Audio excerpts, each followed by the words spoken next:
ఈరోజు కార్యక్రమంలో శుక్రవారం రోజు జన్మించిన వ్యక్తుల యొక్క ఆలోచన విధానం, వారి ప్రవర్తన ఏ విధంగా ఉంటుంది అన్న అంశాన్ని క్లుప్తంగాను, అదేవిధంగా ప్రతి శుక్రవారం కూడా మనం ఎటువంటి నిర్ణయాలు తీసుకోవచ్చు, ఎటువంటి కార్యక్రమాలు చేస్తే మనకు విజయాలు వరిస్తాయి అన్న అంశాన్ని తెలుసుకునే ప్రయత్నం చేద్దాం.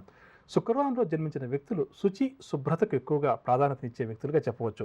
వారు ఏ స్థాయిలో ఉన్నప్పటికీ కూడా, అంటే బీదవారు కావచ్చు, కోటీశ్వరులు కావచ్చు, ధనవంతులు కావచ్చు, పెద్ద అధికారి కావచ్చు, చిన్న ఉద్యోగి కావచ్చు, ఎప్పుడు కూడా వారు పనిచేసే కార్యాలయం కానీ లేదా వారి ఇల్లు కానీ కొంతవరకు కూడా శుచి, శుభ్రతకు ఎక్కువగా ప్రాధాన్యత ఇవ్వడం వల్ల చూడగానే మంచి కళగా ఉండేలా ఏర్పాటు చేసుకుంటారు. అదేవిధంగా వీరి వస్త్రధారణ కూడా చాలా చక్కగా ఉంటుంది. 10 మంది కూడా వీరి వస్త్రధారణ చూసి ఎప్పుడు కూడా మెచ్చుకుంటుంటారు. అలంకరణ అంటే కాస్త వీరికి మోజు కూడా అధికంగా ఉంటుంది.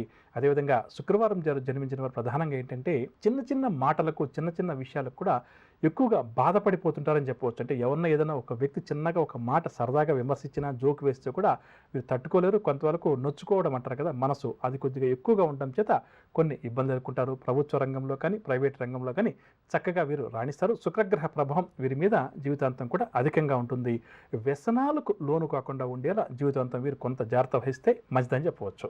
ఇక శుక్రవారం రోజు మనం ఎటువంటి కార్యక్రమాలు చేయవచ్చు, ఎటువంటి నిర్ణయాలు తీసుకోవచ్చు అన్న విషయానికి వస్తే, ఇందాక చెప్పినట్టుగా శుక్రవారానికి శుక్రగ్రహం ఆధిపత్యం వహిస్తాడు. గురువు ఏ విధంగా శుభకారకమైన గ్రహంగా చెప్తామో, శుక్రుడిని కూడా అదే విధంగా శుభకారకమైనటువంటి గ్రహంగా చెప్తాము.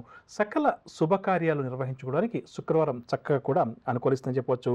ప్రధానంగా ఏదైనా వ్యాపారం ప్రారంభించాలి అని అనుకున్నప్పుడు శుక్రవారం చాలా మంచి రోజు. అదేవిధంగా భూ సంబంధిత వ్యవహారాలు, భూములు కొనుగోలు చేయడానికి కానీ, రిజిస్ట్రేషన్ లాంటివి ఏదైనా ఉంటే అవి చేసుకోవడానికి కూడా శుక్రవారం చాలా మంచి రోజు.